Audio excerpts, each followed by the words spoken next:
नमस्कार, आपका बात 25 में स्वागत है। तो बात 25 में हम अडानी साहब के जो एयरपोर्ट है, नवी मुंबई का एयरपोर्ट, उसकी कहानी बड़ी दिलचस्प है। उस पर चर्चा कर लेते हैं।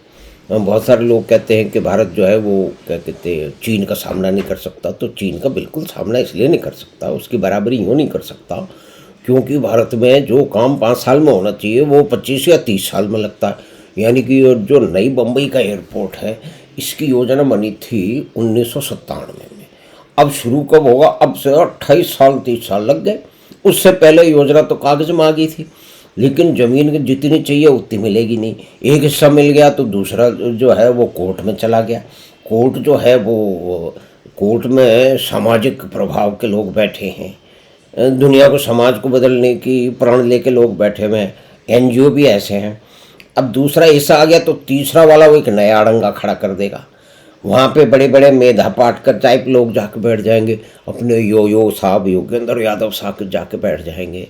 तो अब यह है कि देखिए, चाहे कितनी भी देर हो, अब मुंबई का एयरपोर्ट जो है वो नवी मुंबई का एयरपोर्ट 2025 में अगस्त में कहते हैं कि अब शुरू हो जाएगा। तो 30 साल लगे, यानी कि एयरपोर्ट के निर्माण में कहते हैं कि 3 से 5 साल लगते हैं। चाइनीज शायद और जल्दी बना देते हैं क्योंकि उनका कोई दिक्कत ही नहीं है। सरकार पूरी ज़मीन सब पूरी सरकार की है और वहाँ के लोगों ने तय किया तो धड़ाधड़ वो काम करना शुरू कर देते हैं। और जहाँ तक हम सोचते विचारते घर जाते रहते हैं, ज़मीन कौन सी ली जाएगी इसके बारे में कहीं निर्णय होता है नहीं होता, तब तक तो चीन में एयरपोर्ट या कोई भी संस्था या कोई भी फैक्ट्री वो खड़ी हो जाती है। तो ये परिवर्तन हमको झेलना पड़ेगा क्योंकि चाइना तो एक आर्मी की कैंटोनमेंट है और भारत एक जो है वो इस तरह के अस्त व्यस्त सी जो है वो बस्ती है। तो इस अस्त व्यस्ती बस्ती में जहाँ प्रजातंत्र की पताका लहरा रही है, प्रजातंत्र में बहुत अच्छी है, अच्छाइयाँ हैं, जनता का शासन है। वैसे भारत में पूरी तरह से परिवारों का शासन रहा है, बदलाव अब आया है। उसके आने से, बदलाव से आने से ही कई सारे बदलाव हो रहे हैं। जैसे कि विजंगम का पोर्ट भी जो है ना, वो अडानी साहब को वो जो है वो वामपंथी लोग खूब गाली देते रहे, लेकिन फिर बनाया तो उन्होंने ही। उसमें कितनी देर हुई, उसके देर होने से कितना नुकसान हुआ, इसकी चर्चा कभी बाद में करेंगे। लेकिन एक बात देखिए, अच्छी आई है कि देर आए सवेर आए, चाहे कितनी भी देर हो गई हो। 1997 के आसपास जिसकी योजना बनी, यानी कि मुंबई का जो अटल सेतु है, उसकी भी तो 1960 में नेहरू जी के ज़माने में योजना बनी थी, लेकिन मोदी जी के ज़माने में बनी। और इसी तरह से जो है वो क्या कहते हैं आपका जो कश्मीर तक रेल ट्रेन थी, इसकी योजना तो महाराज ने 1800 क्या कहते हैं 80 के आसपास 84 में बना ली थी। लेकिन अब मोदी जी के पल्ले पड़ा के उन्होंने ही उसको झंडी लगा करके उसका उद्घाटन किया। तो ये इस तरह की जो मूलभूत इंफॉर्मेशन ट्रांसफॉर्मेशनल जो प्रोजेक्ट है इंफ्रास्ट्रक्चर के, उसमें देरी ही मुख्य कारण है हमारे पीछे रहने का। तो चीन तो 40 साल में दुनिया की फैक्ट्री इसीलिए बन गया है क्योंकि वो 30 मंजिल की इमारत जो है ना वो 30 या 40 हफ्ते में खड़ी कर सकता है, हमको जब तक ज़मीन एक्वायर नहीं होती। तो ये एक मुख्य कारण है। और क्यों नहीं जमीन करते, क्यों अड़ंगे लगाए जाते हैं? तो इसके लिए हमारे देश के जो प्रगतिशील लोग हैं उसका इसमें बड़ा योगदान है।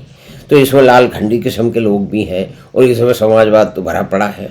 यानी कि देश में ये देखना जरूरी है, क्योंकि हम चीन से कंपैरिजन करते हुए बात करें ना बम्बई के एयरपोर्ट की, कि 40 साल में चीन विश्व की फैक्ट्री बन गया, लेकिन हमारे यहाँ जो है वो 30 साल में 30 साल लग रहे हैं एक एयरपोर्ट के बनाने में।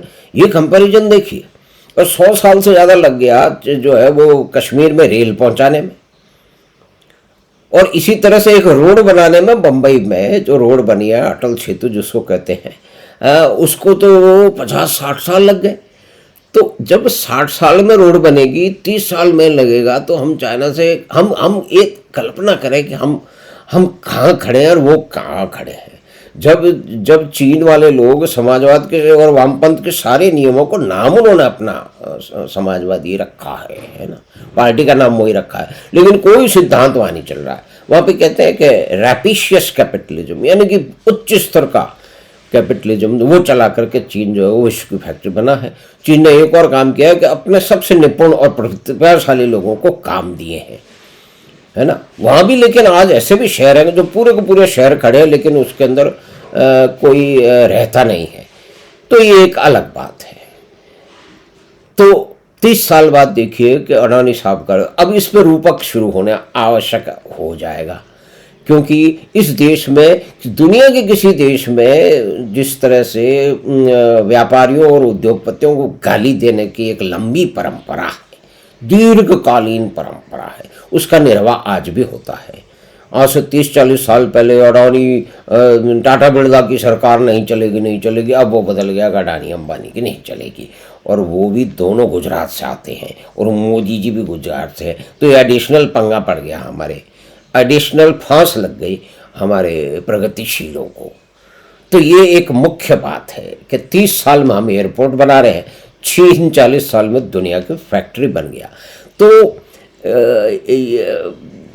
हम कंपेयर करें कि हम काम क्यों कर रहे हैं, कौन सी अड़चनें हैं जो हमको पीछे रखे हुए हैं।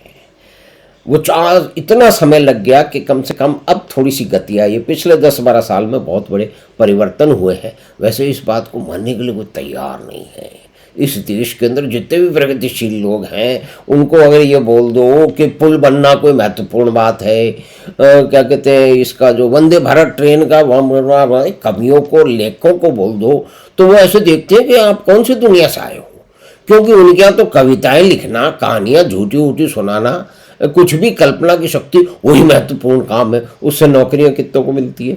ये कहानीबाज लोग कितने सिर्फ कहानियां लिख के अपने बच्चों को स्कूल में पढ़ा रहे हैं। सारे के सारे बड़े बड़े अफसर हैं या रहे हैं, या बड़े बड़े प्रतिभाशाली, प्रभावशाली, इन्फ्लुएंशियल जो है वो क्या कहते हैं, पत्रकार वगैरह रहे हैं, या कोई बड़े बड़े नेता रहे हैं। उनकी किताबें भी कोई दूसरी लिखता, वो एक अलग बात है। इस देश में अफसर लोगों ने जितनी किताबें लिखी हैं, मेरे ख्याल विश्व में किसी ने लिखी, इस पर एक रिसर्च होनी चाहिए।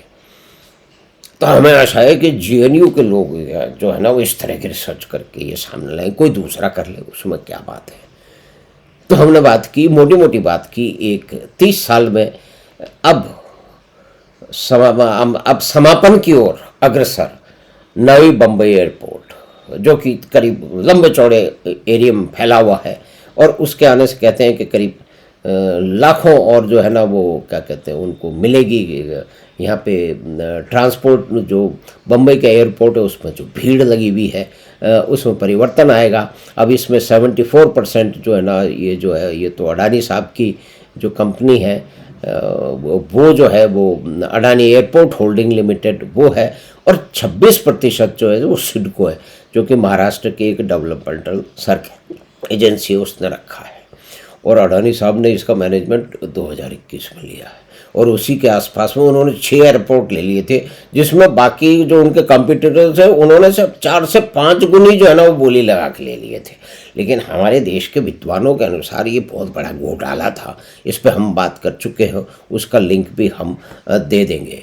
यानी कि देखिए कि 1200 हेक्टेयर के करीब उनको ज़मीन चाहिए थी, लेकिन इसको मिलते मिलते बहुत देर हो गई। और महाराष्ट्र में 2006 के आसपास में वहाँ के मुख्यमंत्री चौहान साहब ने कहा था कि ये प्रोजेक्ट कितनी देर में होगा, ज़मीन कितनी देर में ली जाएगी, इसका मैं कोई अनुमान नहीं लगा सकता, मैं कोई गारंटी नहीं दे सकता। हम चाहते हैं कि काम जल्दी फिनिश हो। तो ये तो समाजवादी नीतियाँ हैं कि कोई भी डेवलपमेंटल प्रोजेक्ट हो वो धीरे चले। अगर वो तेज़ होता है तो प्रशांत भूषण है हमारे पास में, हमारे पास योगेंद्र यादव जैसे विद्वान लोग हैं, हमारे पास में और भी कई तरह के अरुंधति राय टाइप के लोग हैं जो इस प्रोजेक्ट को पीछे कर सकते हैं। जैसे जो चेनाब का जो ब्रिज है, जो कि रेल की कनेक्टिविटी है, उसको 2 साल तो हमारे भाई साहब जो है वो महान वामपंथी जो है मार्क्सवादी प्रशांत भूषण ने पीछे कर दिया। 2 साल तो उन्होंने लगा दिए। कोर्ट इसमें आ गया। भाई कोर्ट कहे कि भाई ये है, सारी की सारी चीज़ है, लेकिन कोर्ट भी उसका एक पार्ट है। अब उसका तो क्या कहा जाए। तो भारत की कुल मिला के जो परिस्थिति है उसमें कोर्टों को पीछे करने में कोर्ट को अभी रोल कम नहीं है। अब ठीक है, उसके अपने अपने कारण है। तो आप देखिए कि जो इंटरनेशनल नियम है 5 साल में एयरपोर्ट तैयार हो जाएगा, उससे 6 गुना समय लगा के अंत में नवी बम्बई का एयरपोर्ट जो अडानी साहब जिसका मैनेज करेंगे वो जो है वो अब समापन की ओर, उद्घाटन की ओर बढ़ रहा है। ऐसा माना जाता है कि अगस्त 2025 में उसका उद्घाटन हो जाएगा और 60 लाख करीब यात्री वहाँ से जाएंगे। बम्बई के एयरपोर्ट पे उसका जो है वो भीड़ कम हो जाएगी, वहाँ की ट्रैफिक समस्या वो कम हो जाएगी। और इस नए क्षेत्र में नई बम्बई में एयरपोर्ट बनने से वहाँ पे अलग तरह का डेवलपमेंट भी शुरू होगा। तो हमें आशा है कि छोटी सी बातचीत जो कि बम्बई एयरपोर्ट, जो नई बम्बई का एयरपोर्ट है जो कि अडानी साहब के कंट्रोल में है, उनका उसमें इन्वेस्टमेंट लगा हुआ है, उस पे है। तो उसकी हमने कंपैरिजन किया, फिर चीन की भी बात में बीच में ले आए, क्योंकि चीन से तो कंपेयर करना ज़रूरी है। और इसकी कॉस्ट जो है वो 4,700 करोड़ मानी गई थी, लेकिन अब 14,500 करोड़ जो है वो पहुंच गई है। तो देखिए, आप 30 साल लगाएंगे तो 4 से 14 तो होगी। इसमें किस किस का कंट्रीब्यूशन है ये हम जानते हैं। एनजीओ का है, हमारे प्रगतिशील लोगों का है, और हमारी समाजवादी संस्कृति और उनके नेताओं का तो है ही। तो हमें आशा है कि छोटी सी बातचीत जो कि नई बम्बई के एयरपोर्ट के बारे में थी, वो आपको पसंद आई होगी। तो आप उसको लाइक कीजिए और लिंक अपने मित्रों और परिवार के साथ साझा कीजिए। बात 25 को भी सब्सक्राइब कीजिए, और हम आपसे मिलते हैं किसी अगली बात में। धन्यवाद, नमस्कार।